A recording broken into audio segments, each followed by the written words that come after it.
Noches a todos.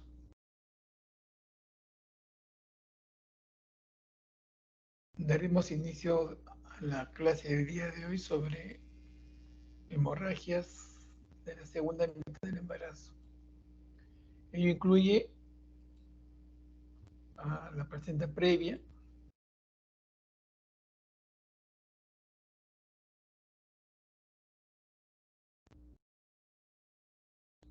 al desprendimiento prematuro de placenta, a la ruptura uterina, a la masa previa y a la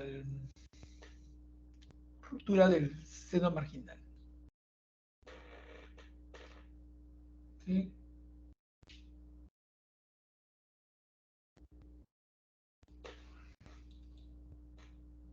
Se ve en pantalla, ¿no?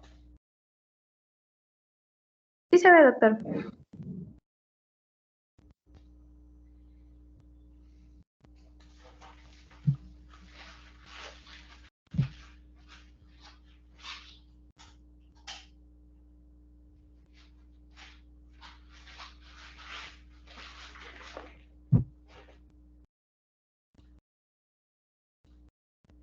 Bien, entonces vamos a empezar.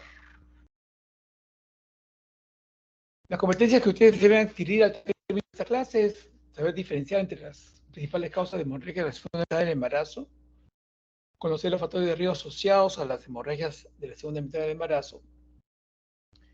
Lo más frecuente es la placenta previa y, en segundo lugar, el desprendimiento prematuro de placenta. Entonces deben saber diferenciar entre estas dos entidades, conocer el manejo adecuado de estas hemorragias y conocer las complicaciones que se puedan ocurrir por estas hemorragias.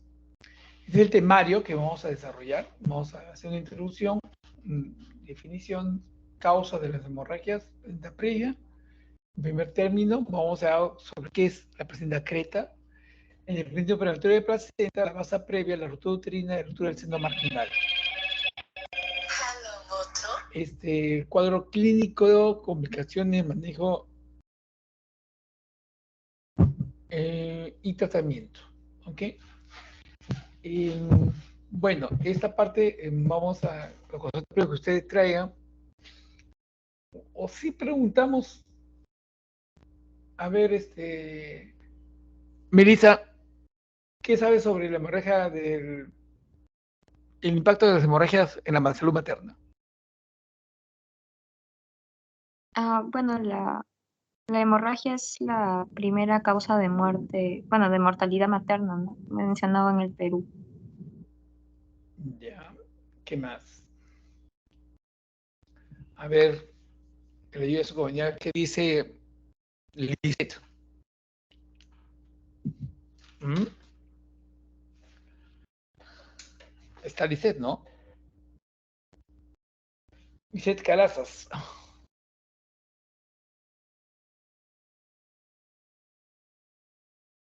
Lizeth, ¿está por ahí?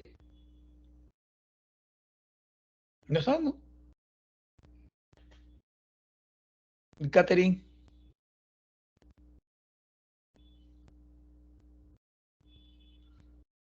Nadie.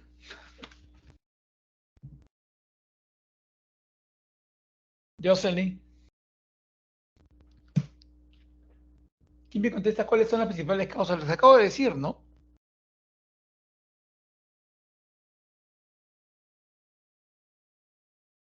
¿Mm?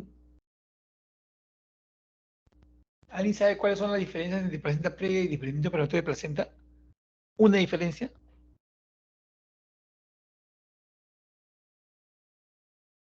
¿Nadie? El sangrado puede ser, doctor. El color del sangrado. ¿Quién habló? Angulo. Joaquín Angulo. Tu nombre, tu nombre. Joaquín Angulo, Ya, doctor. Joaquín. ¿Cómo es diferente?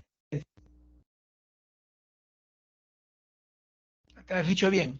Hay una diferencia en el sangrado, en el color. Hay uno que es rojo rutilante y hay otros un rojo ¿Cuál? más, ¿Cuál es rojo rutilante? creo que es cuando se desprende prematuramente la placenta, ¿no? Si no me No, no, equivoco. no. Ajá. La Al placenta revés, ¿no? previa del Placenta previa. sangrado es rojo rutilante. Es una cosa que tienen que saber, ¿ah? Ahora dentro de 20 años, cosa médico. O sea, está sangrando y la pregunta es, viene mujer en el tercer trimestre sangrando, la siguiente pregunta es, ¿qué color es sangrado? O verlo. Si lo ves rojo vivo, es placenta previa. Si lo ves rojo vino, es DPP. Es una diferencia, ¿no? Eso deben saberlo. ¿Y qué otra diferencia hay? Así marcada. ¿Qué dice Héctor?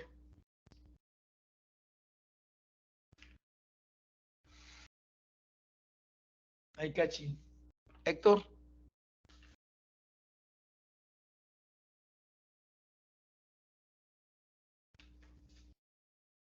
Uy, ¿qué pasa con mis pupilos? Daniel, con confianza nomás hable. Si está mal, no hay problema. El roche va a ser que fijes el conocimiento.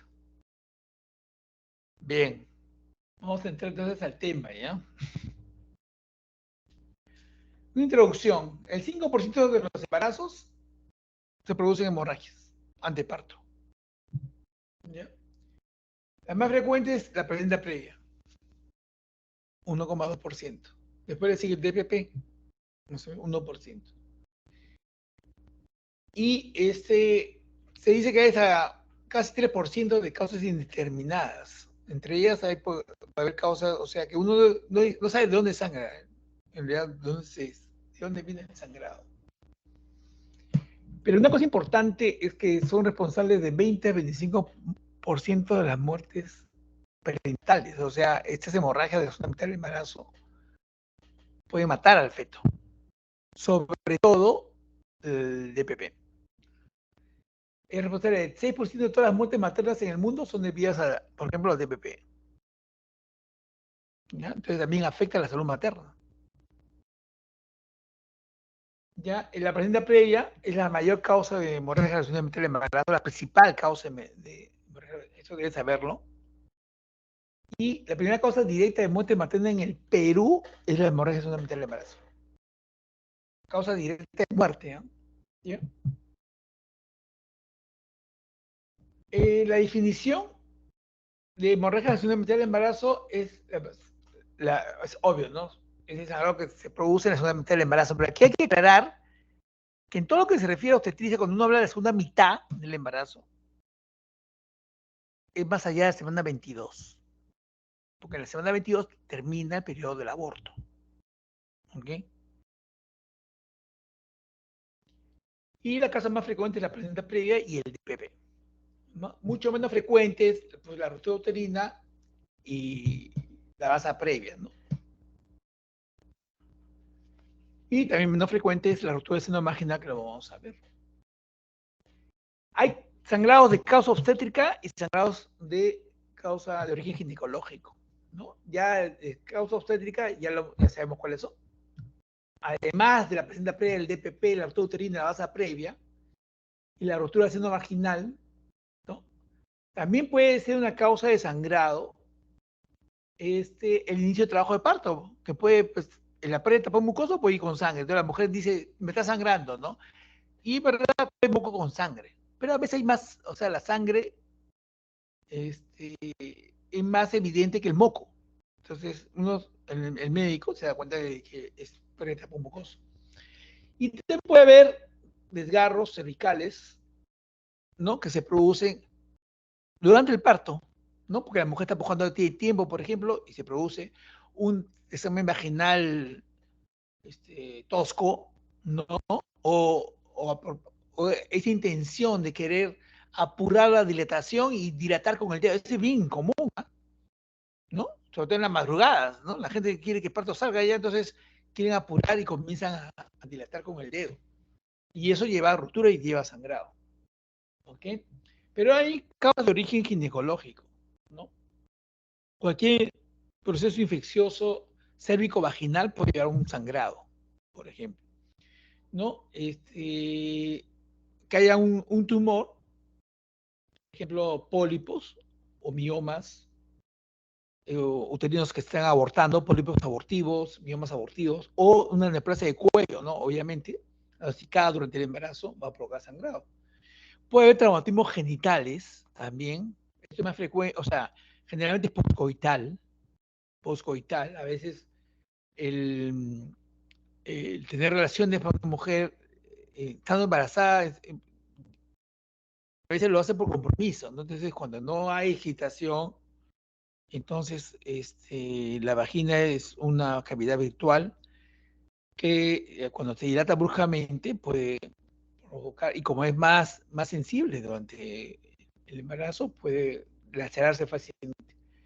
Y también el embarazo puede ocasionar varices vulvovaginales, ¿no? Y estas se pueden romper y producir sangrado, ¿no? En primer término vamos a ver la placenta previa, ¿no? La definición, ¿no? Placenta previa es toda situación en que la placenta cubra el orificio cervical interno, ¿ya?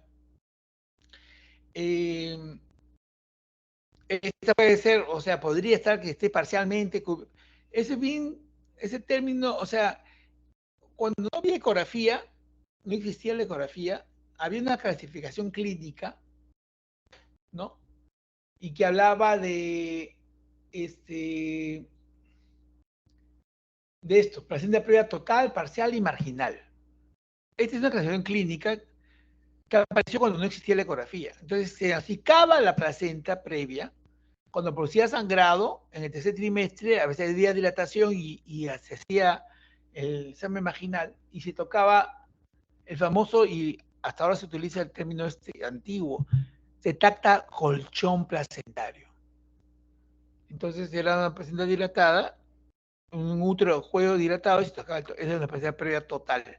La parte era que parte del orificio se tocaba placenta y parte se tocaba la cabeza fetal, ¿no? Y decían placenta previa parcial. Y la marginal se sentía en el borde a un lado del cuello. Y se decía marginal. Ya, esa clasificación es clínica. Cuando aparece la ecografía, entonces en la ecografía uno ve cualquier placenta que cubre el orificio, que es un punto en la ecografía, es un punto, ¿no? Entonces, cuando dicen acá parcial, ya no está referido a que haya dilatación, sino que el borde llega y uno ve el punto, o sea, donde se forma el OSI, y a veces está ahí tocando el borde así, como que uno dice en la ecografía, ve como que está a la mitad, pero es un punto, ya no se refiere a dilatación. Y dice, bueno, cualquier cosa que comprometa el OSI es una placenta previa, ya no existe total, sino placenta previa secas. ¿Ya? En cambio, cuando la placenta está de inserción, está insertada, baja hacia el polo inferior del uterino, pero no cubre el orificio, pero hay una distancia hasta los 2 centímetros, 20 milímetros del OSI, se habla de placenta baja, ¿ya? Eso es lo que antes se le decía placenta de inserción baja, ¿ya? Entonces, es toda placenta que está insertada, ¿no? Hasta por lo menos no cubre el OSI y está a no más de 20 milímetros del OSI, o 2 centímetros. ¿Ok? Luego, cuando apareció la ecografía, vino esta clasificación. Ustedes van a escuchar estos términos. Yo le digo estos términos porque hasta ahora se usa. Algunos todavía siguen usando los términos, entonces para que sepan. La ecografía, cualquier paciente que cubría el OSI, el OSI se decía placenta previa total, ¿no? Y hablaban de placenta previa baja. ¿Qué era placenta previa baja? Lo que les he dicho. Pero se diferenciaba dos placentas previas. Decían placenta previa baja, marginal, la que va hasta no más de 20 milímetros del OSI. Decían placenta de inserción baja, marginal, se le decía. Y había la placenta de inserción baja lateral, la que iba más allá de los 20 milímetros hasta los 50 milímetros. Esto ya no se usa, la placenta de inserción baja lateral, porque la evidencia ha demostrado que la posibilidad de sangrado cuando la placenta está más allá de los 20 milímetros es mínima, y el problema para la terminación del embarazo no existe. O sea, el parto puede ser vaginal perfectamente. No impide el parto vaginal. Entonces, por eso se ha dejado de usar. Pero sí van a usar van a escuchar el término de paciente de disección baja marginal, ¿ya? Que es la que ahora debe de llamarse paciente de disección baja, ¿ok? Perdón. La figura de una previa era cubría todo el OSI, para una previa parcial, esta previa tiene que haber dilatación, ¿ya? Tiene que haber dilatación para que uno sentir que la paciente está tapando a mitad del orificio. La marginal al borde, hasta los 5 milímetros, hasta los 20 milímetros, perdón, y hasta los 5 centímetros más allá de los 20 hasta los 5, hasta los 5 centímetros o 50 milímetros se decía presenta disección lateral. La incidencia es uno de los dos partos de la placenta previa, ¿no? Y significa el 20% de las hemorragias del tercer trimestre, el 20%, un quinto de las hemorragias son por placenta previa. Estos son los factores de riesgo. Antecedente de placenta previa anterior, antecedente de parto por cesárea, ¿no? O sea, hay mayor frecuencia de placenta previa cuando el parto previo ha sido por cesárea. Embarazo múltiple, falta de sitio, multiparidad, ¿no? Cuando la cavidad uterina ya es amplia, se hace muy amplia. Y la edad materna avanzada va a estar asociada, tratamientos de infertilidad también están asociados, existencia de abortos previos asociados cuando ha habido legrados uterinos de por medio, ¿no? La cicatriz uterina tiene que ver mucho con la aparición de la placenta previa. Antecedentes de procedimientos quirúrgicos intrauterinos, también por la cicatriz que pueda dejar, por ejemplo, la extracción de un miomas submucosos. Está asociada al tabaco, al tabaquismo, al consumo de cocaína también. El feto masculino es más frecuente la placenta previa con feto masculino que con feto femenino, bueno, es una curiosidad, no se sabe por qué. Y a la raza no blanca, o sea, es más frecuente en los mestizos, en la raza negra. ¿Ok? En cuanto a la fisiopatología, ¿por qué se produce? Porque hay presencia de áreas subóptimas de endometrio en la cavidad uterina, ¿no? Superior, debido a cirugías, ¿no? A cicatrices, o embarazos anteriores, ¿no? Y, y que promueve la implantación de trofoblasto en la cavidad uterina inferior, ¿no? O su crecimiento unidireccional a ella, hacia abajo, ¿no? También existe un área de superficie placentaria particularmente grande y por eso es que es más posible que sea iniciarse hacia abajo como es en la gestación múltiple, ¿no? O en respuesta a una perfusión útero-placentaria reducida. No se ha visto que cuando la perfusión placentaria está disminuida al útero, ¿no? Y eso está dada por las cicatrices. Entonces puede llevar a la placenta previa, ¿no? Y eso, cuando es mucho más exagerado, estas áreas de hipoperfusión uterina puede llevar a una degeneración de la fibra muscular y puede llevar a, que ya no solamente haya placenta previa, sino a que no se forme una capa que normalmente fisiológicamente existe en la decidua, que es la capa de Entabush, ¿no? Que es una barrera, que si se franquea esa barrera, ocurre lo que se llama el acretismo placentario. Las características clínicas es sospechar en toda gestante mayor de 22 semanas con sangrado indoloro.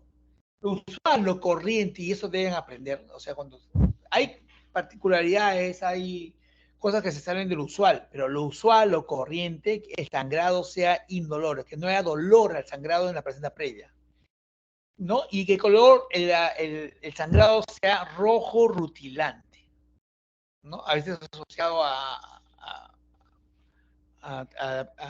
tener relaciones sexuales, ¿no? Pero el sangrado rojo rutilante y no hay dolor. Eso es lo clásico. Puede haber en 10 a 20% que haya contracciones uterinas, esté asociado a contracciones uterinas y provoca sangrado, ¿no?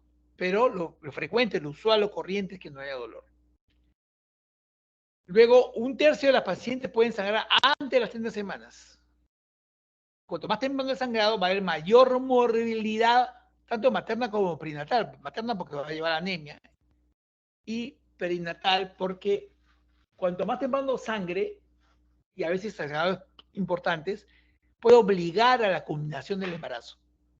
Entonces, en realidad, la placenta previa no afecta al feto en que lo mate el sangrado, sino la principal causa de muerte, ¿no?, fetal por placenta previa es la maturidad, por haberlo sacado al bebé tempranamente. ¿Ok? Otro tercio sangra entre las 30 y 36 semanas. 20% por primera vez sangra más allá de las 36 semanas, o sea, término. Y el 10% puede llegar a término sin sangrar, ¿no? Y estos son los casos que uno debe sospechar en qué cosa, en una adherencia normal de la placenta, que es el acretismo placentario. Entonces, cuando la paciente tenga placenta previa y llega a término y no ha sangrado nunca, entonces uno tiene que sospechar que de repente detrás de, sobre todo, y si hay cesáreas previas, porque cuanto más cesáreas, más posibilidades de acretismo placentario. El diagnóstico de la placenta previa se basa en la identificación de tejido placentario con uterosis, ¿no? Y bueno, obviamente, el gold estándar es la utilización de el gold estándar en el diagnóstico es la utilización de la ecografía, ¿no? De la ultrasonografía, que inicialmente, como son hemorragias de primera mitad del embarazo, ¿ok?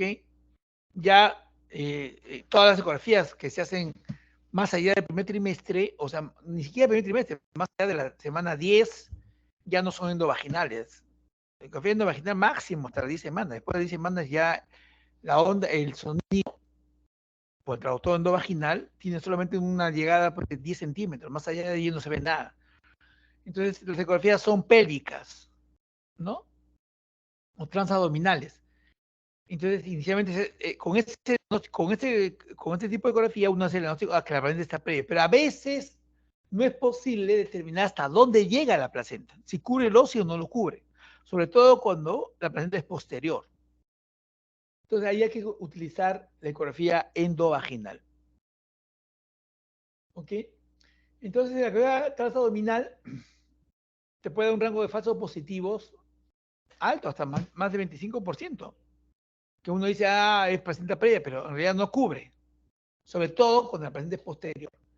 Pero en cambio, cuando ya tú haces la ecografía endovaginal, ¿no?, ahí sí puedes determinar y medir exactamente si cubre y si no cubre hasta qué distancia del óseo llega a la placenta. ¿Ok? Como acá en esta imagen vemos, ¿no?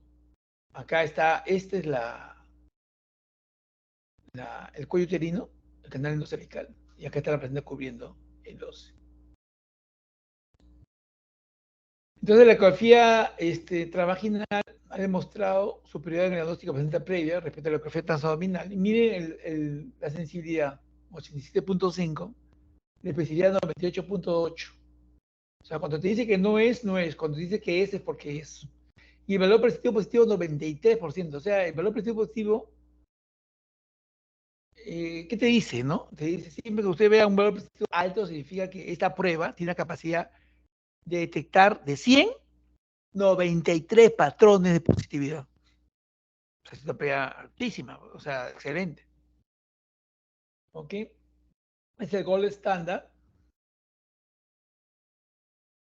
Y es segura la ecografía, incluso con sangrado activo no hay problema. A veces las mujeres tienen miedo, no, doctor, pero estoy sangrando, voy a poner eso. No, no pasa nada, no pasa nada, porque el traductor no va a ir al cuello uterino, no va a entrar, el traductor va a ir al fondo vaginal posterior. ¿Ok? El uso de la resonancia magnética, que en una época se usaba, ahora más se utiliza para, o sea, para diagnóstico de acretismo placentario, pero incluso ahora ha sido desplazada por la ecografía, por los ecógrafos de alta gama, de alta resolución. Ya es innecesario utilizar resonancia. Antes sí lo usábamos, ¿no?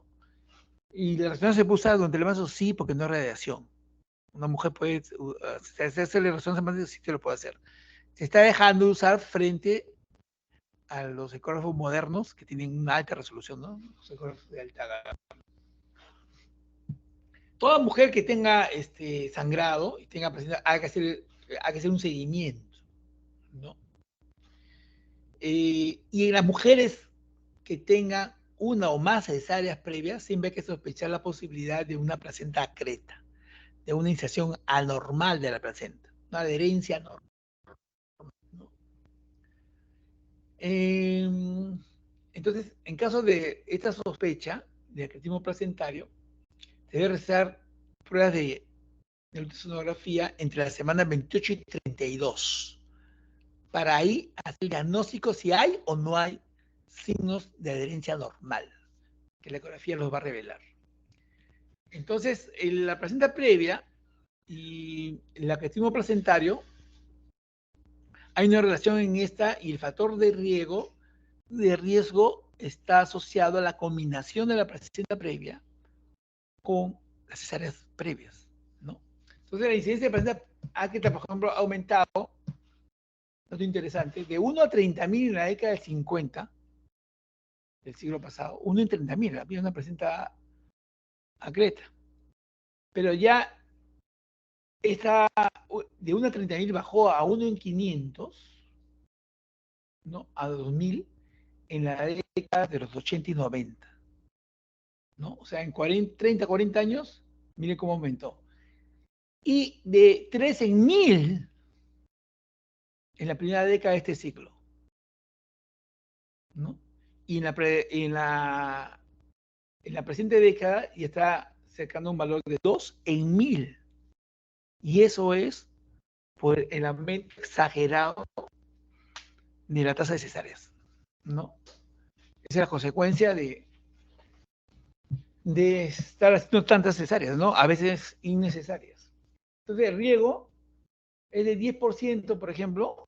En general se puede decir, un riesgo de 10% si había una cesárea previa, ¿no? Pero es mayor del 60% si se han tenido hasta más de 4 cesáreas, ¿no? Ahora, si las mujeres no tienen placenta previa, ¿no? Y han tenido parto por cesárea, ¿no? Aunque sean el hecho que no sea la placenta previa, sino que la placenta sea normoinserta, o sea, fúndica, hasta para 4 cesáreas previas el riesgo está menor al 1%. O sea, si una mujer tiene 4 cesáreas previas y el presente embarazo, la placenta es normoinserta, o sea, fúndico posterior, su riesgo de tener acretismo placentario es menor del 1%. ¿Y cuál es la fisiopatología del acretismo placentario, no? Es una adherencia normal, como les decía yo, por la ausencia de la decidua basal, sea parcial o completa, ¿no? Y el desarrollo incompleto de una capa de fibrina que se llama la capa de Nitabush, ¿no? Que es la que forma una línea de separación fisiológica entre la capa esponjosa de la decidua y el miometrio, ¿no? Está ausente. Entonces, puede afectar a uno o varios cotiledones de la placenta, o incluso a toda la placenta, ¿no? Y va a constituir la placenta creta. Puede ser focal, parcial o total, ¿no? Y dependiendo del grado, va a venir el manejo, ¿no? Porque a veces en el extremo, el manejo es sacar el útero. Este es el acretismo placentario. Esto es lo normal. Entonces acá vemos la placenta. Acá vemos el endometrio, hasta dónde debe llegar. O sea, la placenta debe adherirse al endometrio y ahí quedar, ¿no? Y barrera para la decidua materna, que es el endometrio decidualizado, ¿no? Del miometrio va a ser la membrana de Nitabush. Esta membrana va a desaparecer, entonces el miometrio se va a adherir demasiado al endometrio mismo, ¿no? Pero si sigue la invasión, o sea, esto así, hasta el bobo, hasta la inmediación del miometrio, pero si perfora el miometrio, penetra, entonces a eso se llama ya no acreta, se le dice placenta increta, porque ha ingresado el miometrio. Y si continúa y lo perfora todo el miometrio y llega a la serosa del útero, entonces hablamos de la placenta percreta. A veces no solamente llega hasta la serosa, sino invade el tejido, el órgano vecino que es la vejiga, a la pared vesical y a veces llega hasta la mucosa vesical. Y hay pacientes que en la segunda mitad del embarazo presentan, por ejemplo, hematuria. Entonces uno cree que hematuria es una infección urinaria. Le da tratamiento para cistitis y la hematuria sigue. Entonces, ante eso, ante esa, o la cistitis, por ejemplo, es asintomática, pues solo sangrado, ¿no? Uno debe sospechar, y si hay cesáreas previas, y hay placenta previa, y cesáreas previas, de que puede haber un percretismo placentario. Entonces, los pacientes deben ir a citoscopía, y se ha visto, hemos tenido pacientes que le hacen la citoscopía y se ve en la biopsia y se ve en la mucosa vesical. Este es un problema tremendo para terminar el embarazo, porque ahí hay que entrar con un urologo, porque va a salir el bebé, y se va a tener que hacer la esterectomía, y se va a tener que hacer resección de la vejiga, ¿no? Y hacer una neovejiga. Esta es una placenta creta, vean cómo la placenta han perforado. No, no perforado, no, acá está llegado ya hasta las mediaciones del miometrio. Todavía no lo invade, ¿no? Está la serosa, el miometrio, y acá está la placenta, ¿no? Ya no hay deciduo, o sea,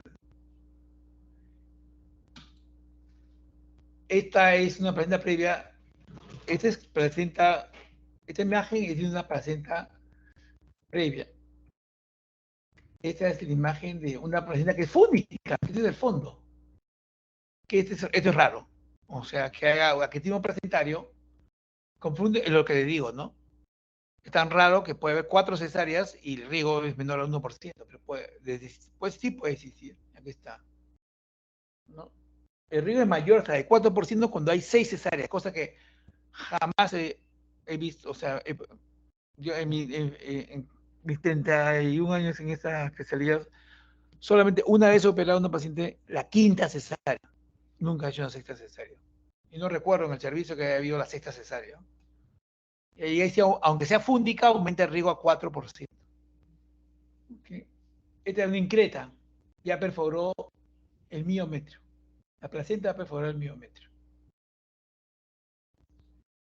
Y esta es una percreta, ya perforó todo el miometrio y llega hasta la serosa. Cuando esto ocurre acá en la serosa, en el útero va a haber una serie de vasos aberrantes, ¿no? Gran vascularización. Pues esta persona sangra bastante. En el año 2019, en julio de 2019, ¿no? La Federación Internacional de Ginecología Obstetricia, ¿no?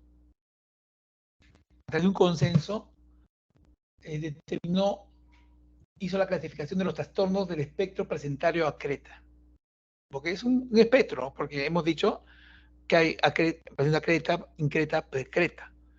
Entonces, este espectro, ecográficamente se le ha llamado trastorno del espectro placentario acreta, ¿no?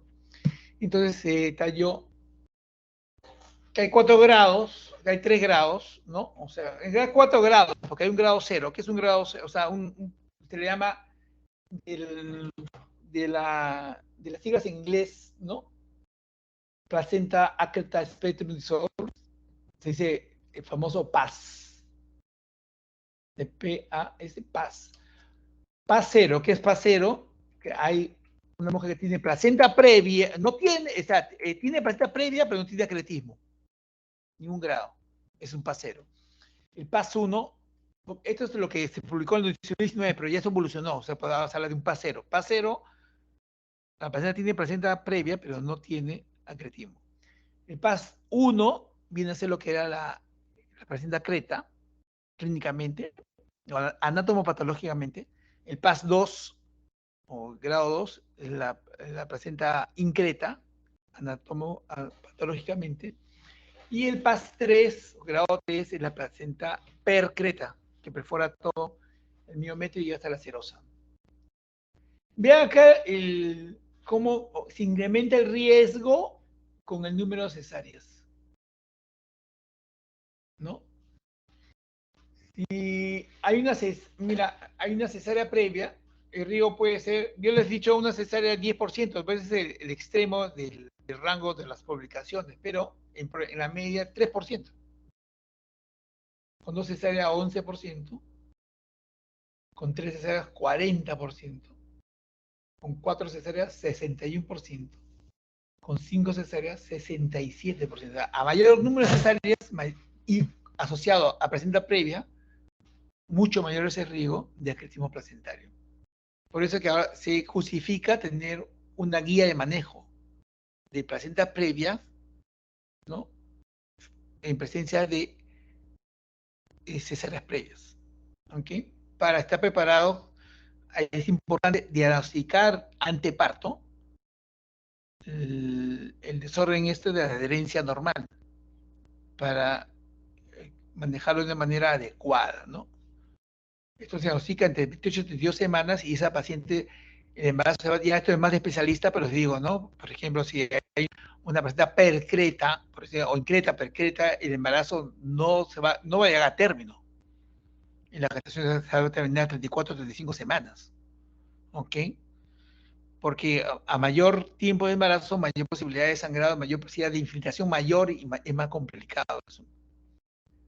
¿Ya? Y es toda una preparación, porque esta paciente es, por ejemplo, lo que está haciéndose en la Menara, a las pacientes se les hace la cesárea, ¿no? Y un manejo multidisciplinario. Utilizamos la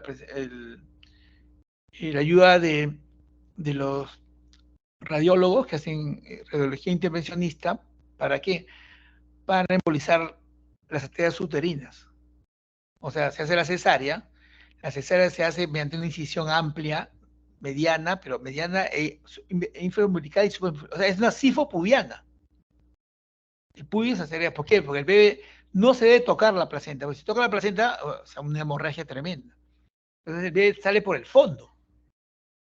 Se corta el fondo y el bebé sale en podálico, ¿no? Se cierra y se hace la histerectomía con la placenta. Pero antes de hacer la histerectomía, los radiólogos embolizan las arterias uterinas y con ello se disminuye el sangrado. Tremendamente, porque el sangrado uterino, ¿por dónde viene? Viene de las uterinas. Y el otro, o sea, principalmente de uterinas y después de la ovárica, de la trombosis de la uterina con la ovárica. Entonces, si trombosas las uterinas, sangra mucho menos. Y luego de eso también los urólogos cateterizan los uréteres vía citoscopía, unos catéteres en los uréteres, de tal manera que uno siente fácilmente y percibe, o sea, percibe el uréter, o palpa, ¿no? No solamente lo puede ver, sino lo paga palpar cuando hay personas que no se ve, porque hay gran cantidad de vasos, musculatura aberrante. Entonces, como sangra bastante, hay que poner bastantes puntos fuera de la esterectomía en sí, en el hecho que va a quedar. Entonces, nos da la seguridad de poner puntos sin el temor de ligar los uréteres. Entonces, ese manejo multidisciplinario hace que el resultado sea mucho mejor. Miren, esta es ecográficamente cómo se diagnostica ecográficamente esta zona clara que se ve acá en la ecografía. Estos son con ecógrafos de alta gama, o sea, de alta resolución. Y se ve una zona clara que se le dice hipoecogénica, que miren cómo desaparece cuando hay acretismo. Algún grado de acretismo. Miren cómo desaparece. Luego tenemos lagunas placentarias anormales. O sea que lo normal es ver lagunas hacia la superficie, uno puede ver estos lagos venosos. Pero cuando uno ve lagunas así, entonces uno debe sospechar, es lo más frecuente. Cuando uno ve esas imágenes en la placenta previa, uno sospecha, uy, acá ya crecimos.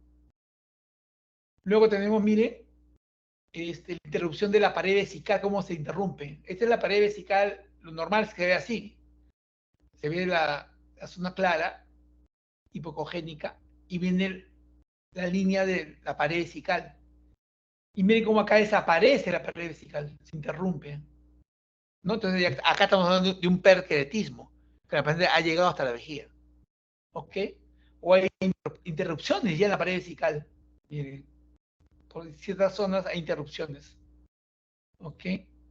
Luego el miometrio se adelgaza, miren cómo este es el miometrio, placenta, pared vesical, este es el miometrio. Más o menos la media del miometrio al término del embarazo debe estar en 2.5 milímetros. Y cuando el riego empieza, cuando el miometrio se ve de 1 milímetro o menos, está adelgazado.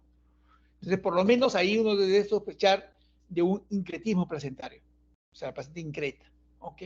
Si está conservado, y uno dice, ah, no, está conservado, debe ser que sea una placenta acreta nada más, una adherencia normal.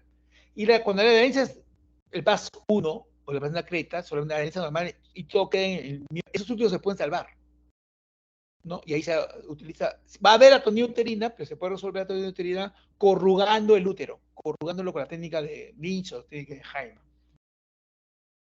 ¿Ok? Miren acá como, no, acá el miometrio no es detectable, ha desaparecido. Ha desaparecido el miometrio. Luego tenemos el bulto placentario. El bulto en la vejiga, miren, esto es lo normal. Esto no es lo normal. Y miren acá cómo se hace un bulto hacia la vejiga. ¿No? Estas son las pacientes que pueden presentar, o sea, cuando desaparece la pared, hay bultos, desaparece la pared, uno hace citoscopía y ve las velocidades en la mucosa vesical.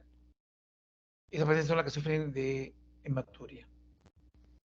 También se puede ver una masa esofítica hacia la vejiga, miren acá. Y eso ustedes en citoscopía, eso se ve acá, se ve rojo, se ve la imagen del cotidión que está entrando a la vejiga, ¿no? Y la otra cosa importante es lo que se llamaba, o se llama, la tormenta de flujo. Se pone el flujo, se pone el Doppler, perdón.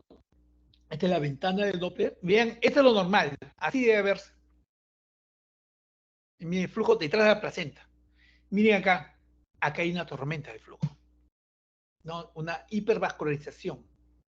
Es otro signo ecográfico con la ayuda del Doppler que nos dice que la placenta tiene una adherencia normal, ¿no? Miren, miren lo normal y miren cómo está acá.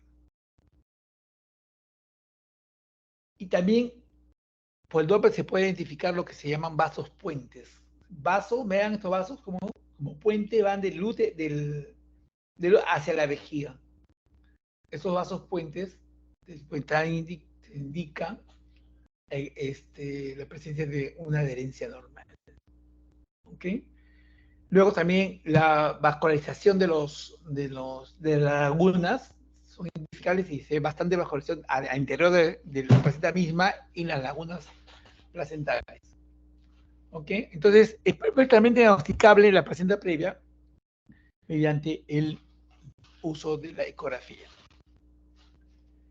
Hay que tener presente que la placenta previa se asocia a mala presentación fetal, ¿no? A mala presentación fetal, ¿no?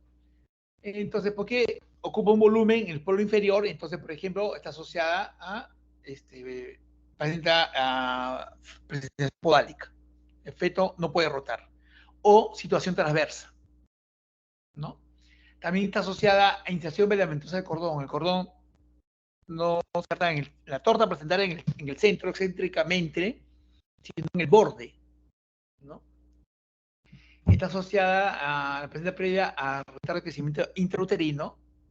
¿Por qué? Porque hemos dicho que en realidad hay una mala perfusión uteroplacentaria en la placenta previa. Y cuanto más acentuada es y hay, por ejemplo, acretismo, que sí que la perfusión es menor, y ahí va a haber una competencia entre la nutrición entre la placenta no va a recibir la oxigenación necesaria y el feto, tú sabes que la placenta tiene dos funciones, oxigenativa y alimenticia, ¿no? Entonces el feto puede estar asociado a retardo de crecimiento intrauterino. Y también se ha visto mayor riesgo de embolia de líquido amniótico cuando hay placenta previa. Cuando la placenta previa es asintomática, entonces hay que ver la placenta, uno diagnostica la placenta previa en la ecografía morfológica. Hemos dicho ya que en la ecografía en embarazo deben haber 3 ecografías que son indispensables. La ecografía genética de 11 a 13 semanas. Cuando digo 13 semanas, es 3 semanas 6 días. Siempre que en obstetricia, tal cosa se hace entre las 20 y 32. Entre 22 6 días se refiere. ¿Ya? Se habla de aborto. ¿Hasta cuándo se habla de aborto? Hasta las 22 semanas. 22 semanas 6 días. ¿Ya? Entonces, la ecografía genética se hace entre 11 y 3 semanas 6 días. La morfológica se hace entre 20 y 24 semanas 6 días. Ahora se ha bajado con los ecógrafos de alta gama actual, está bajando y se está haciendo ya morfológica de 18 a 24, 6 días, ¿no? Entonces, es la óptima. Y en esa ecografía, pero no la que se hace en la ecografía de la segunda mitad, o sea, se hace la morfológica, porque lo ideal de la morfológica en realidad es hacerla en semana 22. Y en esa ecografía tú ves la ecografía, la placenta está oclusiva. ¿Hasta cuándo uno dice que no, esto ya va a quedar previa para siempre? Cuando el diagnóstico lo haces a las 30 semanas. Eso no está en las láminas, se los digo. O sea, para uno decir, esta es una placenta previa, has hecho una ecografía a las 30 semanas y la estás viendo, ¿no? Algunos dicen 28, la mayoría 30. Si ya está previa, ocupa el OSI, ya no se va a resolver. ¿Cuándo se resuelve espontáneamente? Es porque puede pasar que uno la ve previa, no previa, sino incluso se ha acuñado el término de oclusiva. Algunos dicen, se debe, o sea, buen número, que debe haberse placenta previa a partir de las 30 semanas. Oclusiva, antes de, o sea, más de 30, 22 semanas, hasta las 30. ¿Por qué? Porque en ese lapso, el útero al crecer podría hacer migrar, entre comillas, a la placenta hacia el fondo, alejarla del OSI, ¿ya? Al crecer el útero puede ser eso. Entonces, por eso acá dice, determinar si la placenta previa se resuelve con el aumento de la edad gestacional. Entonces, si yo diagnostico a la semana, veo una placenta oclusiva en la ecografía morfológica, la hago a las 20 semanas, oye, tiene placenta oclusiva. Ya, entonces, esta paciente no, ya le pediré una ecografía a las 24 semanas, sí oclusiva, a las 28, ya no está oclusiva. Se acabó, ya entonces ya no se da la placenta previa. Si a las 28 está oclusiva, ya se sigue hablando de placenta oclusiva, veo a las 30, sigue oclusiva y ya es placenta previa, ¿no? Hacen esta distinción, por si acaso, entre placenta oclusiva y placenta previa. ¿Ya? Es lo mismo, pero lo hacen porque puede la placenta previa resolverse sola, con el avance de la gestacional. Otro objetivo del manejo es reducir el riesgo de sangrado, ¿no? Y el otro es reducir el riesgo de parto prematuro. Entonces, el riesgo de sangrado, ¿cómo lo vas a reducir? Simplemente con reposo, ¿no? Anulas, prohíbes las relaciones sexuales y el reposo. La paciente no puede estar subiendo escalera, cargando peso, grandes caminatas, porque si no va a sangrar. ¿Ya? Y en la medida que tú reduces ese sangrado, que no sangra la paciente, porque cuanto más sangra la paciente, más es de riesgo de parto prematuro. ¿Ya? ¿Por qué? Porque el sangrado es una causa puede ser una causa de amenaza de parto prematuro, ¿no? Es una de las razones cruentas de la amenaza de parto prematuro, ¿no? Hay presencia de contracciones y te obliga a terminar el embarazo. Entonces, ya hemos dicho esto, hay que evitar las relaciones sexuales y el ejercicio, obviamente, ¿no? No evitar, no tenerlas, obviamente, ¿no? Aunque si no tenga relaciones, porque si evítelas, las va a tener. Y evitar el ejercicio, ¿ok? Una vez, me recuerdo a una paciente, le damos de alta un día domingo, domingo en la mañana temprano. Entonces, era verano, me acuerdo, febrero. Y la paciente retornó a la emergencia en la noche, a medianoche. Entonces, toda la vuelta sangrada, que eso que lo tengo. Y, señor, ¿y qué pasó? No, es que doctor, llegué a mi casa y decidimos irnos a la piscina club. Y para serle sincero, doctor, cuando me arrojé a la piscina, ¿no? Me arrojé a la piscina y ahí sentí que me bajaba sangre. No le hice. Y ahí comencé nuevamente. Dije, va a parar, mejor un poco de reposo. Ya muy tarde. Me imagínate siempre saltar a la piscina, ni siquiera bajo. Ella me dijo, salté a la piscina de pie y ahí empezó a sangrar. No va a hacer eso. Ok, pues hay que saber dar las indicaciones a los pacientes, ¿no? Bien claras, ¿no? La combinación del embarazo, ¿no? Cuando la placenta previa no está complicada, ¿no? O sea, no hay, está asociada a otro trastorno del embarazo como la preeclampsia, el RCU, todo.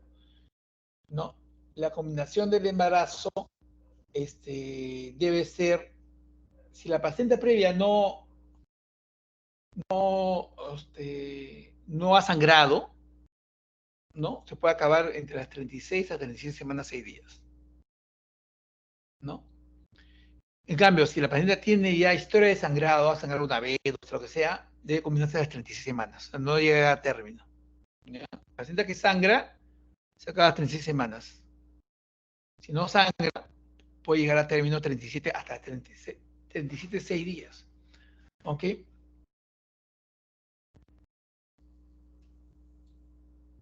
Luego, es una emergencia obstétrica y una vez que sangra, las metas son lograr mantener a la gestante hemodinámicamente estable, o sea, controlar el sangrado, ¿no? Y determinar si el parto por cesárea está indicado ya, ¿no? Eso es lo que hay que valorar, ¿ok? Ahora, cuando el paciente es prematuro, porque esto puede pasar, hay que por lo menos darnos tiempo para dar inducción de madurez pulmonar fetal. Es decir, si el evento de sangrado es a las 34 semanas, hay que darle corticoides y tratar de evitar que se venga de 48 horas, controlar el sangrado. La maduración demora 72 horas. ¿No? Se utiliza betametasona 12 miligramos cada 24 horas por 2 dosis y está lista el bebé para nacer a las 24 horas, son 72 horas. Y la dexametasona son 6 miligramos cada 12 por 4 dosis. Se termina la última dosis y también se espera 24 horas y ya el bebé puede nacer. Entonces, el objetivo sería dar inducción de madurez pulmonar fetal, ¿no? Esperar esas 24 horas del término y acabar el embarazo, tratar de controlar el sangrado, ¿no? Y el reposo lo puede controlar. A veces no se controla, entonces tienes que acabar el embarazo. Entonces, bueno, obviamente el paciente debe estar hospitalizada, monitorizada, ¿no? Y hay que evaluar la presión sanguínea, hay que ver cuánto baja de hemoglobina, a veces necesita hacer transfusiones y todo eso, ¿no? Ahora, la paciente, cuando esté bien controlada, no sangra, esa paciente necesaria debe ingresar, o sea, esa paciente con sangre, por lo menos con 2 unidades de sangre, porque son cesáreas que van a tener el riesgo de ¿qué? De atonía uterina. No, aunque no haya cretismo, no, es una altísima posibilidad que la paciente va a hacer atonía uterina y va a haber un sangrado importante. Entonces, esa paciente debe entrar no con una unidad de sangre, como entra pues, una paciente, una cesárea previa, sin placenta previa. Entonces, una unidad de sangre, pero si es una placenta previa, no, con cesáreas previas, tienen que estar por lo menos con 2 unidades de sangre. Y si hay acretismo placentario, a un PAS, aunque sea PAS 1, ya no va a entrar con 2 unidades de sangre, está con 4 unidades de sangre. Cristaleo es cuando en el momento del sangrado, dar cristaloides, ya no se usa coloides, o sea, se usa, pero ya hay una tendencia que mejor se controla y mejor para el paciente, para el manejo, es el uso de cristaloides y no coloides, como antes se pensaba, y se usaba el famoso Hemacel. En primer lugar, ahora ya no. ¿Ya? La razón se la van a decir cuando haga clave roja. Y transfusión sanguínea en aquellas pacientes en que la presión no mejora, la taquicardia no mejora, la anemia es moderada, o sea, generalmente en cualquier paciente se hace transfusión en anemias severas, no sea menor de 7. Pero acá es diferente, porque acá no solamente es la madre, sino es una gestante, hay un bebé por medio. Entonces, no le va a ir bien una anemia severa a una gestante, aunque ya sea control de sangrado. Entonces, acá sí tendemos ¿cómo se llama? A transfundir a la paciente. O lo que hacemos también es hematología, nos apoya y a la paciente le aplica hierro parenteral, ¿no? Y eritropoyetina. Entonces, con eso, pues, al cabo de 4 semanas, la hemoglobina la subes 3 gramos. Así de fácil. Ahora, esto no se puede hacer en el MINSA, ¿no? Porque todo eso es caro y, bueno, seguro sí lo puede hacer. Tocólisis, ¿no? Tratar de evitar, o sea, se puede utilizar para dar tiempo, a ganar tiempo si hay amenaza, hay contracciones, para ganar tiempo para la maduración. Y hay presencia de contracciones uterinas, pues entonces la contracción uterina va a provocar sangrado. Entonces, pero no debe usarse simpáticos miméticos, o sea, de ritodrina, por ejemplo, ¿no? No, o sea, ¿cuáles se deben usar? El sulfato de magnesio, ¿no? Porque si no, carga más el útero de sangre, pues. ¿Ok? Eh, Ahora, la tocólisis profiláctica no sirve, ¿ah? Eso, no, como tiene paciente previa, vamos a darle profilácticamente nifipino. Hay que darle nifipino 10 miligramos cada 6 horas. Para que no tenga, eso no, se ha probado, eso no tiene ningún fundamento. Solo hay que hacer tocólisis, ¿no? Utilizar parenteralmente sulfato de magnesio o vía oral nifedipino cuando haya presencia de contracciones. ¿Ok? Está contraindicada la indometacina, que es un ungüento colítico, indometacina. Se da cuando no hay paciente previa, pues tú puedes dar indometacina 50 miligramos de amoxicilina y te controlas bien, pero el problema es que en paciente previa no, porque es un antiprostaglandínico, ¿no? Y incrementa los tiempos de conversión sangría, entonces va a perjudiciar para la paciente. Corticoides, ya hemos dicho, los corticoides en general se deben dar entre 24 y 34 semanas. Toda paciente que esté en 24 y 34 semanas hay que darle corticoides. Cuando digo 24 y 34, estoy diciendo 34 y 6 días. O sea, si el paciente tiene 34, 3 días, hay que darle corticoides para madurar como un fetal. Ya, indicaciones para cesárea de emergencia, una frecuencia cardíaca fetal anormal, ¿no? Que no responde a medidas de reanimación, taquicardia, por ejemplo, algo está mal, ¿no? Peor si hay bradicardia, puede no haber respuesta o hay desaceleraciones.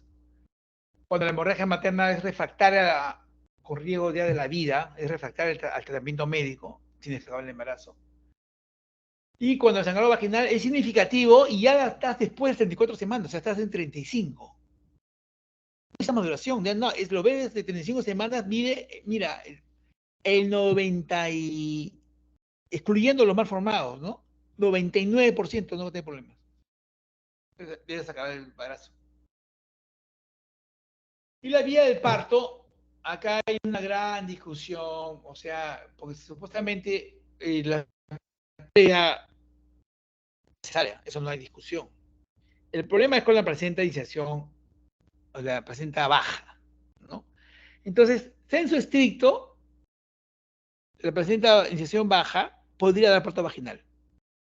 Y si provoca sangrado durante el parto, debería ir a cesárea. Eso es lo que se dice, ¿no? Entonces, acá está la evidencia. Eso es, en general, lo que ustedes deben aprender es que la placenta previa va a cesárea. La precisión baja puede dar parto vaginal. Puede tener oportunidad de parto vaginal. Pero si durante el parto vaginal sangra, vaya a cesárea. En general. Bueno, eso es lo referente a placenta previa. Ahora vamos a ver el DPP, el famoso desprendimiento prematuro de la placenta.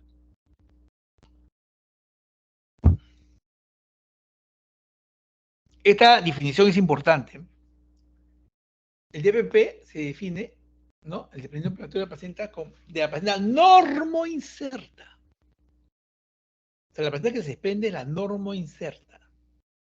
O sea, la que está insertada en el fondo posterior es la más común, ¿no? O sea, la placenta previa no se desprende. El sangrado de la placenta previa no es por desprendimiento. No es que se desprenda, se rompe más, pero no se desprende la placenta. ¿Ok? Es decir, los diagnósticos de placenta previa y DPP son excluyentes. ¿Ok? Y es el desprendimiento que se produce entre la semana 23 del embarazo y el periodo del alumbramiento, o sea, antes del alumbramiento. Se desprende la placenta. O sea, en pleno trabajo de parto también se puede desprender la placenta. ¿Ok? La incidencia 1 en 300 nacimientos. El Instituto Nacional Materno Perinatal ha sido entre 0,4% y 0,64% en los años 2007 y 2008. La mortalidad materna menor a 1% y la mortalidad prenatal entre 20 y 35%. O sea, acá hay que decir, en general hay que decir lo siguiente, la placenta previa, que se hablé antes, no mata a la madre. Es muy raro que mata una placenta, rarísimo, ¿no? Y al feto lo mata, tampoco. O sea, la madre lo que lleva la anemia crónica, todo. Y al feto lo mata la prematuridad porque nos obliga a sacarlo antes de tiempo. La principal causa, lo voy a repetir, mira, por algo lo repito, la principal causa de muerte perinatal por placenta previa es por prematuridad, porque nos obliga a sacar el feto antes. Solo ya en sol te valen 3 días y no me sano La poner muerte vacuna. materna sí ¿O se no? da muerte materna en DPP. En DPP, ¿Cómo? Pero ya no me des mi... escucho una niña que paga esos audífonos, la hija de alguien debe ser, o la hermana de alguien. La placenta, el DPP puede matar a la madre, sí puede matar a la madre, ¿no? Y como ven ahí, es responsable, no el 1% de las muertes maternas es por razón de DPP, pero sí el DPP mata al feto. El DPP, 25-35% de la muerte perinatal es atribuida al DPP. El DPP sí mata al feto, ¿ok? Entonces el feto por DPP sí muere, ya, muere por el mismo DPP. Factores de riesgo, ¿no? O sea, de emprendimiento previo, edad, mayor edad y paridad, la presencia de preeclampsia es clásico. Un factor de riesgo bien asociado a DPP es la preeclampsia. Hipertensión arterial, ¿ya? Entonces, uno de los riesgos cuando hay crisis hipertensiva es el DPP. Por eso también en hipertensión crónica también pasa lo mismo. La colonitis, la ruptura prematura de membranas. Esta ruptura de membranas va asociado, generalmente, el riesgo es mayor cuando va asociado a polidramios. O sea, lidramios, ¿no? ¿Por qué? Porque se rompen las membranas y hay una descompresión brusca del útero, descompresión brusca que puede llevar al DPP. ¿Ok? Gestación multifetal también es un factor de riesgo para DPP. Bajo peso no está también asociado al cigarrillo también, ya le he dicho de polidramios, ¿no? Arteria umbilical única. La arteria umbilical tiene dos arterias, es única, asociado a DPP. El consumo de cocaína también está asociado. Y la presencia de miomas uterinos. O sea, miomas uterinos. ¿Cuándo es un riesgo el mioma para el DPP? Cuando el mioma no es retroplacentario. O sea, es adyacente a la placenta. Entonces, cuando uno hace una ecografía y hay miomas, hay que tranquilizar a la placenta. Cuando los miomas no tienen relación con la placenta, no pasa nada. He visto úteros costal de papas, como costal de papas, y han llegado a final y no ha pasado nada. O con miomas gigantes, tan grande el útero como el mioma, y han llegado al término y no ha pasado nada. Pero cuando el mioma está retroplacentario, ahí sí puede ocasionar DPP. Factores precipitantes del DPP, traumatismos. Un traumatismo, pero directo al útero. A veces la paciente llega a la emergencia y dice, doctor, me he caído y me duele la barriga y siento que... Entonces tú tienes que preguntar si se golpeó la barriga. Si hay un traumatismo directo de la barriga, eso sí es un factor precipitante de DPP. Puede desencadenar un DPP. Pero si te dices, no, me caí sentada, no se va a desprender la placenta. Tuve un accidente, no me golpeé el abdomen, no se va a desprender la placenta. Pero si tuve un accidente y me fui hacia, no sé, hacia adelante y me golpeé estaba en un micro y me golpeé con el asiento de la barriga, eso puede desencadenar un DPP. ¿Ya? Y hemos dicho que un factor precipitante también es la disminución brusca del volumen uterino, ¿no? Como en la ruptura prematura de membranas, ¿no? Asociada a polidramios. Cuadro clínico, lo general, lo usual es que el sangrado sea oscuro, rojo vinoso, el 80%. Y lo clásico también, usual, general, es que haya dolor uterino. La gente dice, sentí un dolor aquí y te señala el fondo, y empieza a sangrar. Y eso es lo clásico. Y lo siguiente clásico es que cuando tocas el útero está duro, hay hipertonía. Esta triada, sangrado oscuro, con dolor, hipertonía, eso es DPP. Por eso se dice, el diagnóstico del DPP es clínico. O sea, generalmente, usualmente es clínico. En algunos casos es insidioso y tienes que usar ecografía. Entonces, pero generalmente el diagnóstico es clínico. ¿Ya? Puede haber taquicistolia en 20%. Puede haber hemorragia oculta, o sea, no hay sangrado, ¿no? Y estos, cuando no hay sangrado, pues se forma un hematoma retroplacentario, son los que se pueden llevar a una coagulación intravascular diseminada porque se consumen factores de coagulación, ¿no? Y puede haber compromiso hemodinámico, la paciente se puede chocar, o sea, se puede morir por DPP. Puede haber sufrimiento fetal agudo y puede haber muerte fetal. ¿Ok? Bien, esta es la hemorragia, el DPP oculto, ¿no? Normalmente el DPP, acá vemos, se forma un hematoma, pero no sangra. Acá la paciente es fúndica, ¿no? Fúndico, digamos que sea fúndico anterior y está formándose un hematoma, no sangra hacia afuera. Acá la placenta está más o menos en la cara anterior y acá sí la placenta, el sangrado sale hacia afuera, ¿no? Entonces en el DPP oculto es que acá también, por ejemplo, no sale, y el sistema anterior, mire, no sale, entonces ese se le llama placenta DPP oculto, ¿no? No hay sangrado, pero la más clínica es de DPP. Hay dolor y hay tono aumentado, ¿ok? Acá, por ejemplo, en este caso, doctor, hace la corrección del ecógrafo y te ve el hematoma retroplacentario. El diagnóstico clínico, generalmente los cuadros severos, o sea, el usual o corriente, los cuadros clásicos, clínicos, ¿no? Y en algunos casos necesita ayuda de la ecografía, ¿no? Cuando hay casos de instalación insidiosa, por ejemplo, que pueden verlos, necesitas utilizar la ecografía, ¿no? No está claro el asunto. Hay DPP crónico, también hay DPP que se aguantan, ¿no? Entonces, ahí no va a ser la clínica tan... Pero eso no es lo usual. Lo usual, lo corriente, lo que generalmente pasa es que el DPP tenga la triada clásica de, vuelvo a repetirlo, ¿no? Sangrado rojo venoso, dolor que se produce predolor, dolor, sangrado, aumento del tono. Eso es lo clásico. Y ese diagnóstico es clínico. Y a veces, cuando es insidioso, por ejemplo, el primer signo del desprendimiento placentario es el compromiso fetal. A veces llega, eso ha sucedido, llega al paciente, porque dice, doctor, vengo porque mi bebé, siento que mi bebé no se mueve.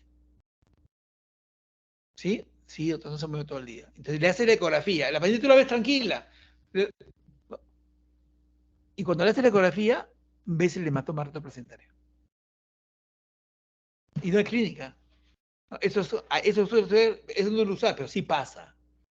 Entonces, a veces el compromiso fetal es el que te avisa de que hay un DPP de por medio. A veces llegan con su amenaza y tienen contracciones, pucha, 5 en 10, 6 en 10, taquicistolia. No, no, y no sangra, pero tiene una taquicistolia. Entonces, haces la ecografía y ves el hematoma. ¿Ok? Esos casos se los digo, pero eso no es lo usual, ¿no? De la clasificación del grado de EPP, grado 1, hemorragia escasa ausente, la mortalidad perinatal no está aumentada, o sea, es el mejor que podía pasar, ¿no? Grado 2, ya hay una metrorragia anteparto y oscura, hay alteración de la cantidad uterina y hay tono aumentado, el feto está vivo, ¿no? Puede haber sufrimiento fetal, en más del 90% de los casos puede haber sufrimiento fetal, y la mortalidad perinatal está aumentada. En estos casos, de 2. Cuando es 3, es porque es un grado 2 más muerte fetal. Y se puede subir con CID y sin CID, ¿no? Los casos de muerte maternos son los que se observan en este grupo, o sea, en los que hay muerte fetal, ¿no? Y si hay muerte fetal con CID, pucha, que eso puede llevar a muerte materna, ¿ya? El feto, para que se muera, el desprendimiento debe ser más del 50%. O sea, si el desprendimiento es menor de 40, el feto no se afecta para nada, nace normal. Si el desprendimiento es de 40 a 50%, el feto nace comprometido. Pero si el desprendimiento es más del 50%, el feto muere. ¿Ok? Ahora, cuando muere el feto y ¿cómo se llama? Ya muerto el feto, a veces viene, ya está muerto el feto, ha habido DPP, ¿y qué se hace? Entonces, ¿qué pasa? Ahí el problema es, o sea, si el sangrado, hay un hematoma placentario, por ejemplo, entonces ese hematoma consume un factor de coagulación, y esos son los que van al CID. Entonces, hay que procurar, aunque haya muerte fetal, apurar el parto. El parto puede ser vaginal, si es que hay condiciones para que sea vaginal. Porque a veces ya el parto se inicia solo, y a veces no. Entonces, es uno de los casos en que a veces se hace cesárea con feto muerto, ¿no? Es triste, ¿no? Ya no se llama cesárea, porque cesárea es nacimiento, se hace para el nacimiento de un bebé, una cesárea. Ya cuando el feto está muerto ya no se habla de cesárea, se habla de histerotomía. Entonces, se hace una histerotomía. ¿Por qué se hace la histerotomía? Porque si se demora mucho, ¿qué pueda pasar? Que haya la posibilidad de un CID, y la otra posibilidad es que el útero se infiltra de sangre y ya no se contrae después del nacimiento del bebé y se produce la unidad uterina, que antes terminaba en histerectomía. Ahora, con las técnicas de corrugamiento, se ingresa y se corruga el útero y se salva el útero. Pero antes se producía la atonía, era refractaria al tratamiento médico, uno entraba y veía el útero infiltrado de sangre, todo atigrado, y ¿qué hacía? Y se terminaba. Ahí pasaba la vida de la mujer, ¿no? Entonces, el manejo, lo que les he dicho, acá está, en lo que les he explicado, acá está, este es el resumen de lo que les he dicho, ¿no? Entonces, en general, si el feto está vivo y hay alta sospecha de sufrimiento fetal, en gestación a término, hay que comunicarse inmediatamente. O sea, está a término, el feto está, haga el embarazo inmediatamente. Vamos a someterlo a cesárea, ¿no? A parto vaginal. Ahora, cuando el feto es pretérmino y hay sospecha de DPP, no hay compromiso de la salud fetal. Esto es lo teórico, ¿ah? Ni compromiso hemodinámico de la paciente, ¿no? Entonces, ahí es donde dice una conducta expectante y ver si se resuelve, si se autolimita el desprendimiento, ¿no? Porque puede pasar. Alguna vez se autolimita y ahí queda. Pero mira, eso es lo menos, ¿ah? Yo les puedo asegurar que, al menos en la Menara, se ha producido el DPP. Si el paciente tiene más de 34 semanas, va a dar cesárea. Y menos de 34 semanas también. O sea, salvo que sea una cosa insidiosa y que uno dice, voy a observarlo, ¿no? Pero si no, te obligas a terminar el embarazo. En los casos severos, con DPP muerto, como les decía, si el DPP supera el 50%, es que se muere el bebé, ¿no? Estaban asociados a 6 de 30%. Por eso es que hay parto vaginal. Si ha arrancado, tiene que ser la verdad. Si se puede inducir, tiene que ser ya mismo, ya. No va a demorar. Si es primigesta, se va a demorar el parto, ¿no? Si es un cuello favorable, maduro, todo que tú, de repente puedes intentar un parto vaginal. Si no, hay que operarla, ¿no? Cuando hay compromiso hemodinámico, entonces, en verdad, hay que terminar esa urgencia, aunque el feto esté muerto. ¿Ya? Entonces, producido el nacimiento del bebé, entonces viene la complicación esta que le llama el útero Cuvalier. El útero Cuvalier es un útero infiltrado de sangre, el cual pierde capacidad contráctil. Entonces, produce la atonía uterina. Entonces, el extremo del tratamiento es sacar el útero. Ese es un útero Cuvalier. Es un útero infiltrado de sangre. No se contrae. Ahora no, ahora, si la paciente, por ejemplo, tiene, ya hoy tiene 3 hijos, ya te fue el tercero, está vivo, pues, saca el útero, se acabó. Pero si la paciente es nulípara, si el feto se ha muerto, ¿va a sacar el útero? No va a sacar el útero, tengo que observarlo, y ahí vienen las técnicas de corrugamiento, o sea, la técnica de Lynch, ¿no? B-Lynch o la técnica de Hyman, las variantes, que han demostrado ser muy efectivas para controlar estos problemas.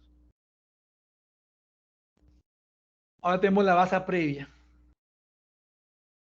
La basa previa de dos tipos, 1 y 2. La 1 es por inserción medicamentosa de cordón, o sea, el cordón se inserta en la torta placentaria, si no se inserta en un borde, ¿no? Entonces la placenta generalmente tiene que ser una placenta baja, por lo menos, ¿no? Y el cordón se inserta ahí, pero cuando en esos casos de inserción medicamentosa de cordón, los vasos que se insertan en la placenta están desprovistos de la gelatina de Wharton. Entonces, el sangrado va a ser de los vasos fetales del cordón, ¿no? O sea, el sangrado va a ser de las arterias uterinas o de la vena uterina. Entonces, el sangrado va a ser esto mata al feto. Si eso se rompe, eso mata al feto. La otra posibilidad es que la placenta sea cotiledón aberrante y están comunicados la placenta con el cotiledón aberrante a través de vasos que pasan por delante de la presentación y los vasos están desprovistos de protección también. Entonces es la basa previa tipo 2 asociada con cotiledón aberrante. Igual, si acá se rompen los vasos, quien sangra es el feto, no sangra la madre. En la basa previa sangra la madre. ¿Ok? Entonces, esta es una emergencia. Y esto puede matar al feto. Entonces, esto hay que diagnosticarlo a tiempo. Eso hay que diagnosticarlo en la ecografía morfológica, que hay esta entidad, para el embarazo no vaya a término. Como vamos a ver. Es una cuestión de alto riesgo, ¿no? Ya les he dicho por qué. Porque no hay gelatina de Wharton en el cordón, cuando la iniciación es medicamentosa, o cuando hay cotiledón aberrante, tampoco tiene protección los vasos. También es posible, más posible que los vasos sean presionados por la cabeza fetal, ¿no? Lo que puede llevar a hipoxia fetal, asfixia fetal, ¿no? Y el feto morir, porque son más fácilmente comprimidos los vasos, ¿no? Ante la inexistencia de protección de esos vasos. Va 1.5 en 10.000 embarazos, o sea, es infrecuente, ¿no? Más frecuente es en los embarazos múltiples, ¿no? Hasta 10% de embarazos múltiples puede haber basa previa. Incidencia en embarazos con técnica de reproducción asistida, o sea, fertilización in vitro. El diagnóstico debe ser durante el examen de rutina del segundo trimestre, o sea, en la ecografía morfológica, para identificar estos vasos. Entonces, cuando se sospecha que esto sucede, hay que utilizar el Doppler para ver, porque el Doppler va a pintar los vasos y son fácilmente detectables si están por delante de la presentación, ¿no? Entonces, la ultrasonido transvaginal, bueno, acá he puesto 23 semanas, puede ser las 22 semanas, ¿no? O sea, cuando se haga la morfológica, ahí se van a ver la presencia de vasos cruzando el segmento. ¿Ok? Los factores de riesgo va a ser la placenta multilobulada, la iniciación medicamentosa de cordón, el embarazo múltiple, placenta baja, fertilización in vitro. Y acá veo, mira, acá está hecha el útero, la cabeza fetal, aquí está el cuello uterino, y vean cómo pasan los vasos por delante de la presentación. Esta es la base previa. Esto se indica en la ecografía morfológica, a esta paciente hay que seguirla, ¿no? Hay que limitarla, más importante el reposo, evitar el pujo, todo eso, ¿no? Tratar de llevarla al tercer trimestre. Acá, base previa. Entonces, el resultado prenatal es bueno cuando se cuenta con el diagnóstico prenatal. O sea, si no se diagnostica, olvídate. Se va a diagnosticar al momento del sangrado, y cuando menos sangra, ya sangra el feto, entonces va a salir como lo metido, siendo muerto, ¿no? Entonces, cuando se diagnostica, la idea es llevarlo al embarazo, sacarlo pretérmino, a que gestación a las 35 semanas. Es verdad que los bebés viven sin problemas, pueden vivir. El 99% no tiene problemas para respirar fuera del útero, ¿no? Pero no se espera hasta el diagnóstico ambulatoriamente, sino entre las 30 y 32 deberían hospitalizarse la paciente, ¿no? Para vigilar, para lo que se llama la vigilancia fetal, ¿no? Y para ver signos premonitorios que va a haber complicaciones, ¿no? O sea, y profilácticamente, provisoriamente, se puede inducir la muerte pulmonar fetal, porque de repente tienen que terminar antes de las 35, ¿no? Entonces, no pierdo nada con madurar, ¿no? Entonces, la complicación principal va a ser la rotura de los vasos, ¿no? Y la hemorragia fetal va a ser masiva, va a haber choque hipovolémico, asfixia y muerte perinatal. La mortalidad perinatal va a variar. ¿De qué va a depender? ¿Se diagnostica o no se diagnostica? Entonces, el extremo, mire, hay series, ¿no? Mortalidad perinatal 60%. Y hay series de 3%. Obviamente, si diagnosticas tú, vas a evitar la muerte fetal. Pero si no diagnosticas, mira, 60%. Ahora, ¿cuáles son las complicaciones del periodo postnatal? Primera extrema puede obligar de repente, porque de repente tú, o sea, no llega ni siquiera a las 32 semanas, ni a 30, de repente a las 29 ya lo están intentando, porque hay sangrado, y te hace el diagnóstico, sangras, ¿y qué va a hacer? Si sangras, el sangrado no es que con un expectante a ver si se coagula, no, porque el sangrado es el sangrado del feto, tienes que tener el embarazo, no te queda otra. Puede haber displasia bronco-pulmonar, taquicardia transitoria, síndrome de misterio respiratorio. Eso es todo por prematuridad, ¿no? Diagnóstico diferencial, que puede haber una placenta previa, siempre, una placenta previa. Lo que va a definir el diagnóstico es la presencia de un vaso que cruza la presentación y eso se hace con el Doppler, ¿no? Ahora, un diagnóstico también debe ser de la grasa previa en relación al cordón venoso por delante. Una cosa es inserción medicamentosa y otra cosa es que tú veas el cordón por delante de la presentación, sin inserción medicamentosa. Y a eso se le llama procúbito de cordón. Cuando el cordón está por delante, no inserción medicamentosa, sino el cordón está por delante de la presentación, eso se llama procúbito de cordón. ¿Ya? ¿Ok? Cuando el cordón está hacia los lados de la cabeza, no por delante, sino a los lados, eso se llama laterocidencia de cordón. ¿Ok? Eso no lo he puesto acá, pero se los digo. Hay que diferenciar la base previa del procúbito de cordón. El procúbito de cordón es cordón por delante de la presentación. No hay base previa, sino el cordón está por delante de la presentación. Eso es procúbito de cordón. Si el cordón está a los lados de la cabeza, se llama laterocidencia de cordón. Cuando las membranas se rompen, pero el cordón se queda adentro, no sale, eso se llama procidencia de cordón. Las membranas se rompen, pero el cordón no sale a la vagina. Se llama procidencia de cordón, o sea, el cordón está por delante de la presentación. Es peligroso porque la cabeza fetal puede comprimir el cordón y matar al feto. Entonces es una emergencia también, la procidencia de cordón, ¿no? El procúbito no, porque el procúbito, el cordón, hay líquido y va a separar al feto.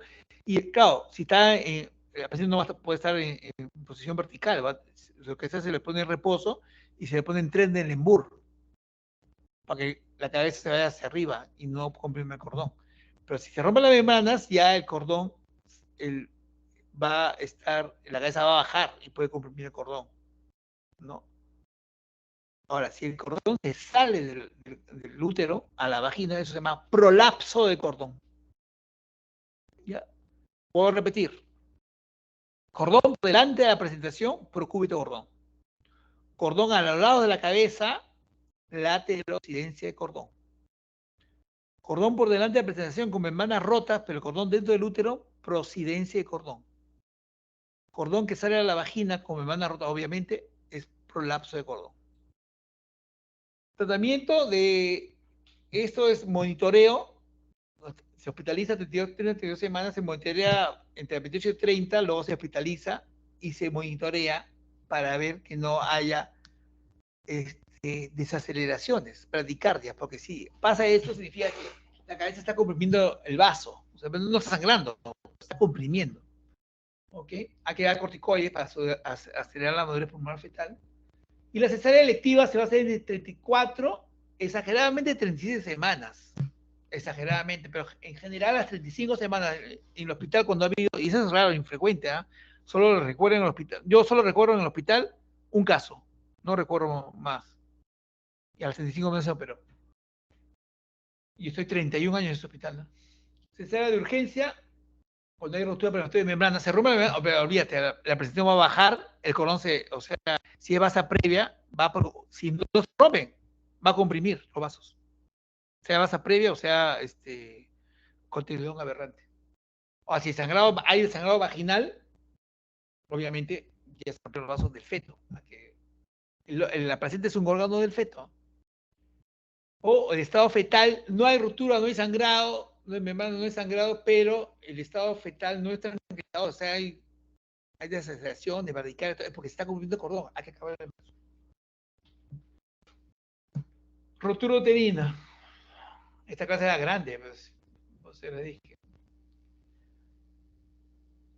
Bien, en cuanto a la ruptura uterina, es un fenómeno poco frecuente. 1% se da en las gestantes con cesárea previa. Ahora generalmente ya no se ve ruptura espontánea, ruptura sin cicatriz previa. Desde que apareció la cesárea, eso fue disminuyendo. ¿Por qué? Porque más se veía cuando los partos se obstruían y no había cesárea, pues digamos hace, ¿qué les digo? Pues 100 años. Entonces, ¿qué pasaba? O sea, el útero se obstruía el parto. Un feto grande, macrosómico, 4,200, no sale, no había cesárea. El útero tanto se contraía, tanta resistencia y se rompía espontáneamente. Al romperse el útero, el feto se sale del útero. Se descomprime la placenta, la placenta hay una descompresión brusca, y al ver la descompresión, como les he dicho, ¿qué pasa? La placenta se desprende, ¿no? O sea, es como que se ha producido el parto y el feto muere. Eso ya no se ve. Lo que ahora se ve es más, también se le dice ruptura, pero en realidad es dehiscencia de la cicatriz previa de la cesárea. ¿Ya? Entonces, por eso se presenta en 1% de las gestantes con cesárea anterior, ¿ya? Y solo se presenta en el 0,06% de gestantes sin atender cesárea. O sea, estamos hablando de 6 gestantes en 1000 o en 10.000. ¿Ya? Así es infrecuente. Pues. Se puede ver dónde. Seguramente en el medio rural, pues. Donde no hay atención, posibilidad de una cesárea pronta. ¿Ok? Un factor de riesgo importante asociado a esto es el anencefálico. El feto anencefálico, esos trabajos de parto son prolongados. El feto puede estar, entre comillas, cefálico, y el trabajo de parto se prolonga, entonces obliga al uso de oxitocina. Y se usa, y ahí se rompe el útero. Eso, útero indemne. Yo, de hecho, he visto licencias parciales, un montón, totales, haber visto a mis 31 años, 3 o 4, ¿no? Pero ruptura espontánea, con útero sin cicatriz, solamente lo he visto en 31 años, una sola vez con un encefálico. Está induciéndose, no sale, y se rompió el útero. Terminó en una cesárea de urgencia. Era anencefálico, o sea, no hubo problema. La mortalidad materna, 1 a 13%, mortalidad fetal, 74-92%. O sea, generalmente cuando el útero se rompe, el feto se sale del útero, dentro de la cavidad abdominal, el feto muere. Mortalidad materna en ruptura sin cesárea previa es altísima. Mortalidad materna en ruptura sin cesárea previa. ¿Por qué? Porque hay un sangrado tremendo. En cambio, cuando es asociada a cesárea, y también se le llama dehiscencia total, se habla de licencia total, el feto se sale y el feto se puede morir o se muere. Pero en la madre no se afecta mucho. ¿Por qué? Porque esa zona de la cicatriz está hipovascularizada, no sangra a la paciente. Esa es una cosa característica de la paciente que tiene cesárea previa, ¿no? Y cuanto más cesárea, la zona más delgada se pone y sangra. Pero el problema está cuando el útero es indemne, no tiene cicatriz previa y se rompe el útero espontáneamente. Eso sangra bastante. Por eso está asociada a la muerte materna mucho mayor sin cesárea previa.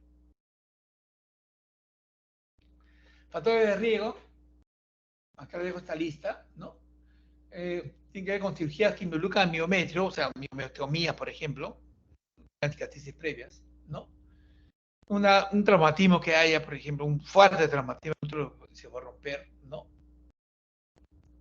Puede trastornos genéticos como embarazo con cordón uterino no desarrollado y lo hace más débil y se puede romper, ¿no? O problemas como el síndrome de Marfan o el síndrome de Ehlers-Danlos, donde hay un problema en el tejido conectivo es defectuoso, ¿no? Es más débil y se puede romper el útero, ¿no? ¿No? Antes del parto puede ser por contracciones exageradas, el uso de oxitocina prolongado, ¿no?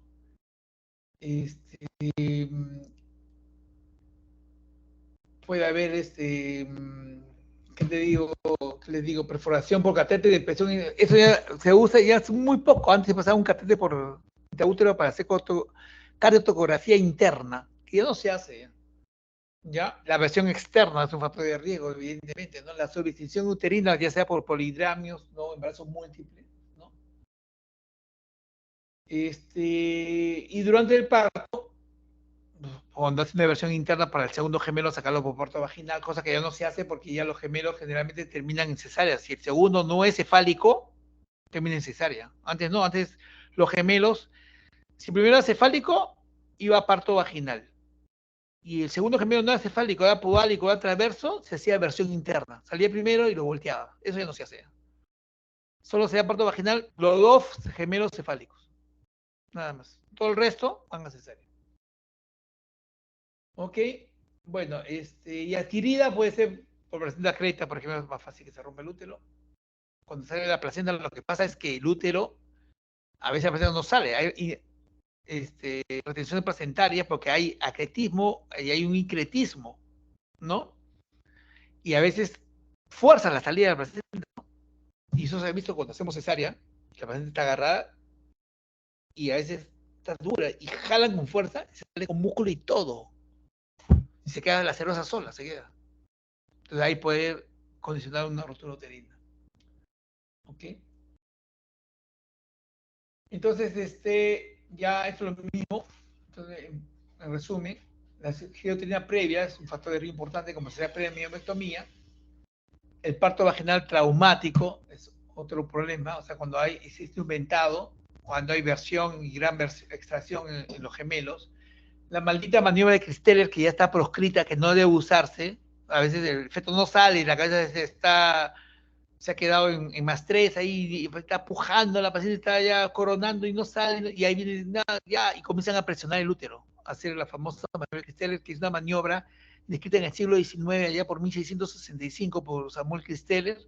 Nunca fue aceptada en Estados Unidos, por ejemplo, ¿no? Pero sí se ha usado en Europa y se ha usado en América, y ha demostrado que es peligrosa, pues, porque puede ocasionar esto, o puede ocasionar incluso ruptura hepática, ruptura de hígado, perdón, de vaso, puede ocasionar ruptura de pedículo renal, ¿no? O sea, no se recomienda, o sea, porque yo soy enemigo el peligro de salir solo, si no sales por algo, ¿ok? La hiperdinamia uterina es un factor importante para ruptura uterina, ¿no? Si no se controla. Y eso va a ser por obstrucción de parto, ¿no? Eso puede ser por anomalía de presentación, pérdida incompatible, desproporción fetopélica, tumores previos, ¿no? Como tumores en la pelvis ósea misma, o miomas, o tumores de ovario, algo que esté obstruyendo la salida. O por distensión uterina excesiva, como la macroscopia fetal, el polidramio o el embarazo múltiple, ¿no? O cuando hay hiperestimulación uterina, y eso es iatrogénica. La hiperestimulación es por uso de oxitocina o misoprostol, ¿no? Entonces, la versión cefálica externa también, la multiparidad, hipoplasia, malformación del útero, antecedente de grado uterino, repetición, mucho mayor riesgo con más de 3 grados, ¿no? Ya el útero queda débil, hay cicatrices. Y la que tenemos presentaria y traumatismos externos, ¿no? Entonces, la ruptura se clasifica completa cuando se rompe todo, se rompe, o sea, el útero en toda su pared. Y hay la ruptura incompleta, lo que en realidad es una dehiscencia de la cicatriz previa, ¿no? O sea, se abre todo, el músculo todo, pero se queda la serosa indemne. Uno hace la cesárea a veces y encuentra muchas cesáreas anteriores, 2 veces, 3 veces. Y ¿cómo se da cuenta de dehiscencia? Porque se ve la cabeza fetal a través de la serosa del útero. Se ve el pelo, ¿no? Entonces ya no hay músculo ya. Entonces eso a veces se rompe eso, ya el feto se sale y se llama ruptura completa y el feto va a morir si se desprende la placenta, ¿no? A veces si no sale el feto, no hay problema. Hay una colega en el servicio que cesárea anterior una vez, una cesárea, y se demoró la cesárea, hubo ruptura de membranas, iba a cesárea una madrugada, una noche, y como había comido, se esperó 6 horas, y justo se entró, y cuando abrimos el útero, el brazo, la mano y el antebrazo fetal hasta el codo ya estaba fuera del útero. ¿No? Entonces no pasó nada, porque no salió el feto. Pero así demoramos no sé cuánto tiempo más, ¿ah? Y se abría, salía el feto y ahí se moría. A una colega le pasó eso. Entonces, usted puede ser completa, y cuando es completa, hay como dice que está fetal, evidentemente, ¿no? Inmediatamente disminuye o cesa la actividad uterina, se fría el parto. Hay un ascenso a la presentación, estaba en 0 y de pronto el feto está fuera de pelvis, ¿no? Hay dolor agudo, de gran intensidad, punzante, ¿no? Que se produce a momento de la ruptura, y aún en presencia de analgesia de regional de conducción del parto. Y las partes fetales se palpan fácil, ¿no? Uno se da cuenta, uy, se rompió el útero, ¿no? Y también hay puede haber una hemorragia vaginal como consecuencia de suciedades vasculares que se han roto, y compromiso hemodinámico materno, puede haber taquicardia, hipotensión materna, shock, se puede chocar a la paciente, puede haber lesiones vesicales y ureterales, por eso a veces se presenta desde el punto de hematuria, el trabajo de parto que presenta hematuria, se está rompiendo el útero, ¿no? Hematuria franca, ¿ya? Y generalmente se puede asociar a trastorno de coagulación, ¿no? Ahora hay signos de inminencia de rotura, ¿no? Por ejemplo, dolor localizado en el hipogastrio. Dolor, la paciente comienza de pronto que le duele, y no hay contracción, y doctor, me duele, ya no hay contracción, pasa la contracción y sigue el dolor, ¿no? Y este sí es importante, la elevación del anillo de refracción de Bandel, ¿no? Este anillo, miren, este es el anillo, usted ve, acá se forma como un anillo, pero este anillo generalmente está, si hacemos una línea entre el ombligo y el borde del sífilis de pubis y hacemos 3 tercios, está la unión del tercio medio con el tercio inferior, por acá. Pero mira cómo se ha subido acá. El anillo de Bandel está ascendido y es un signo de ruptura uterina. Entonces, cuando pasa eso, hay que llegar a la cesárea. ¿Ok? Luego puede haber aumento de la contracción uterina, puede haber tetania, el útero puede llegar a la tetania, ¿no? Entonces no hay DPP, no hay sangrado, pero puede ser fruto del que se va a romper el útero. Después puede haber, se puede palpar los ligamentos redondos del útero, ¿no? A los costados, unas cuerdas, tensos, duros, dolorosos, ¿ya? Ese es el famoso signo de Frommel, se llama, signo de Frommel, ¿no? Ligamentos redondos, tensos, duros y dolorosos. La paciente se encuentra inquieta, taquicárdica, ansiosa, ¿ya? Y si la ruptura es incompleta, ¿no? Entonces de licencia no va a pasar nada. En verdad no va a pasar nada. Puede ser silencioso durante el trabajo de parto. Tanto no pasa nada que antiguamente en las anteriores le hacíamos revisión de la cavidad y metíamos una mano hacia el fondo del útero y la otra mano encima por la piel. Y nos tocábamos los dedos, intentábamos tocar los dedos. Y bajábamos, intentábamos tocar. Cuando llegamos a la altura del segmento ahí, si sentíamos que nos tocábamos el dedo fácilmente, ahí se ha abierto el útero, ¿no? ¿Y qué hacíamos? la licencia puede ser parcial, observar, no que la abríamos, ¿sangra o no sangra? Porque generalmente era licencia parcial, y cuando abríamos a veces no, mejor que abrir y ver, y era una licencia parcial, o sea, que haga las cosas lo que... Tanto es así que la evidencia demostró que era innecesario, ya no se hace. En los 90 eso era obligatorio. Parto de vaginal en cesárea previa, se hacía revisión del cemento. Eso se dejó hacer ya, porque la evidencia ha demostrado que es innecesario. ¿Ok? Se diagnostica después del parto, generalmente, como le estoy diciendo. O sea, consecuencias son mínimas para la madre del feto, más frecuentes con antecedentes de cesárea, ¿no? Y el riesgo de ruptura uterina depende del tipo y localización de la incisión de la cicatriz previa, ¿no? O sea, si la cicatriz es una clásica, o sea, una incisión clásica es en el cuerpo, ahí el riesgo es mucho mayor. Estamos hablando de, o sea, 10% de los... Hay series de que 20% se rompen, ¿no? Cuando la incisión es clásica. Cuando la incisión es en T, por ejemplo, en T, o sea, se ha hecho una segmentada transversa, pero no se puede sacar el bebé, hay dificultad técnica y se amplía en T, invertida. Da mayor riesgo de ruptura en el siguiente embarazo, ¿no? Cuando la incisión es vertical baja, vertical, eso se usa generalmente en gestaciones prematuras. Antes de las 30 semanas, no hay cemento, pues. No hay cemento. Entonces, cuando uno no puede cortar el cemento porque no hay cemento. Y si uno corta transversalmente, el cemento queda muy chiquito, muy angosto y difícil sacar al bebé. Entonces, lo que se hace en gestaciones por debajo de las 30 semanas, cuando no hay cemento, entonces lo que se hace, porque a veces sí lo hay, aunque es prematuro sí lo hay, porque había una amenaza reiterada, por ejemplo. Pero si no, entonces hay que hacer vertical la inserción, ¿no? Entonces, en esa hay mayor riesgo de ruptura.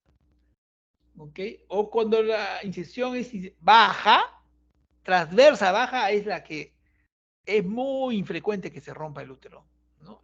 Va acá 0,2 a 1,5%, o sea, es bajísimo, ¿no? Yo lo he visto, o sea, generalmente la ruptura es parcial, ¿no? Y tratamiento es, bueno, tiene que haber una buena vía, obviamente, toda mujer que somete a trabajo de parto, sea pre, tiene una buena vía. Hay que estar pendiente de los signos de hipodinamia, ¿no? Hay que borrar una sonda Foley, controlar la diuresis, oxígeno natal para el feto, está produciendo mientras subes a sala de operaciones, ¿no? Ayudar a oxigenar mejor al feto. Y con todos los funciones vitales, la UCI está preparada para seguir a la paciente porque la paciente puede terminar comprometida después de la cesárea, ¿no? Y el tratamiento va a ser simplemente, o sea, hacer la cesárea, sacar al bebé y ¿se va a sacar el útero? No. Se va a reparar el útero, sí. O sea, ahora, si la mujer ya tiene hijos ya previa completo, se puede sacar el útero, si no, hay que repararlo, ¿no? No hay problema. Por último, la ruptura del seno vaginal es un grupo de venas dilatadas del seno vaginal o lagos venosos en la periferia de la placenta, ¿no? Canal venoso que bordea un círculo en la periferia de la placenta, ¿no? Y se fija en el lugar donde el corión y la decidua confluyen, ¿no? Y este seno marginal se puede romper. Durante el parto o al inicio de la dinámica uterina, en 60-70% de los casos de ruptura de seno vaginal se da en ese momento. Pero también puede haber rupturas antes del parto y son los sangrados que uno ha descartado. Este diagnóstico se hace por descarte. No es placenta previa, no es DPP, no es ruptura uterina, no es gasa previa. ¿Ok? No es sangrado ginecológico, no hay lesión en el cuello, no hay tumor, no hay mioma, pólipo abortivo, mioma abortivo, no hay laceración de la vagina, no se encuentra nada y hay sangrado, ahí uno dice, este es ruptura del seno vaginal. Generalmente es benigno el sangrado, es un manchado y la paciente puede manchar. Entonces, eso se le llama hemorragia de causa menor. La segunda mitad del embarazo de causa menor. Y generalmente eso se presenta en el tercer trimestre. Por eso dice hemorragia del tercer trimestre de causa menor. ¿Ok? Se puede llegar hasta de 100 a 200 centímetros de sangre materna roja, el sangrado rojo, pero se puede autocontrolar. ¿Ya? sería como un desprendimiento prematuro menor del borde placentario, o sea, un DPP menor, ¿no? Entre comillas, ¿ya? Normalmente no condiciona sufrimiento materno o fetal, el útero se relaja bien con las contracciones. Cuando hacen trabajo de parto, ¿ah? El trabajo de parto se hace sangra, la obstetricia está desesperada, doctor, sangra, pero tú ya sabes que no tiene nada de las causas importantes. Entonces tú sigues, ¿no? Y si el sangrado es importante, va a parto vaginal. ¿Ya? De 1 a 2% de los casos graves puede darse 1 a 2% de la mortalidad materna perinatal, ¿no? En casos graves podría darse mortalidad perinatal, ¿no? Ahora, una cosa que se debe hacer cuando pasa ese sangrado y tú sospechas que es el sangrado seno marginal es romper las membranas, es lo que se llama la amnioresis, o la ruptura artificial de membranas, más oxitocina para apurar el parto. La ruptura está demostrado que cuando tú rompes las membranas se apura el parto. ¿Okay? Antes del parto, la hemorragia es indolora, la hemorragia es repetitiva, se descarta la placenta previa, que es la causa principal, ¿no? Se descarta todo, debe descartarse, ¿no? El diagnóstico definitivo dará la presencia de un coágulo adherente al nivel seno. Claro, el diagnóstico definitivo se va a ver cuando se produzca el alumbramiento y uno ve el hematoma en el borde de la placenta. Ah, esta es una ruptura seno marginal, ¿no? Tratamiento de reposo y conducta expectante antes del parto. Acá les dejo este cuadro en que se hace una diferencia de las causas principales de ruptura, de hemorragia de la segunda mitad del embarazo. Diferencia entre DPP, placenta previa y ruptura uterina. ¿Ya? Este cuadro deben saberlo. ¿Ya? Este cuadro deben saberlo. ¿Ok?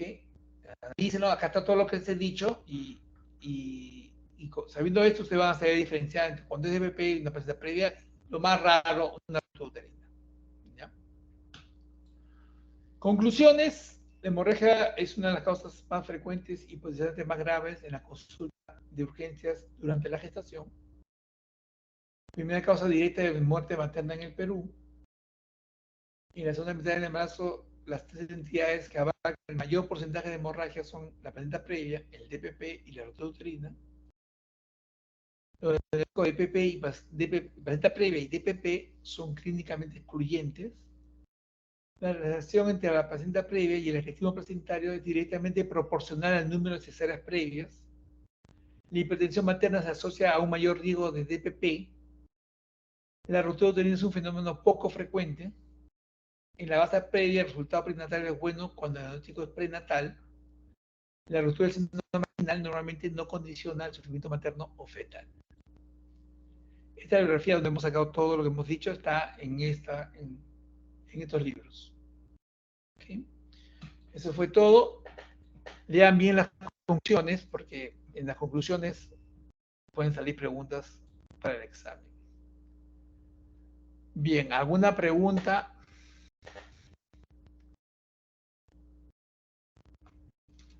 Están cansados, ¿no? Casi 2 horas de clase. No hay preguntas, doctor. Parece que no hay preguntas, todo está dicho. No hay nada más que decir. Claro. Bueno, cualquier cosa, si les resulta por ahí alguna duda, saben mi teléfono, me llaman a mi pregunta. No hay problema. De repente a solas son menos, son más extrovertidos a solas que en grupo. Bien, entonces será hasta, ya no tienen clases conmigo ya. Lo que tenemos es el seminario que es el próximo martes, 12 del día. ¿Ok? Ha sido un Sí, placer, doctor. gracias por la paciencia y nos vemos el próximo martes. ¿Ya? ¿Ok? A mi grupo, mi grupo de mañana, por favor, 8 de la mañana en el cuarto oeste. ¿Eh? ¿Ok? Fue un placer. Hasta la próxima. Hasta la siguiente semana, doctor. Muchas gracias. Gracias, doctor. Para servirles.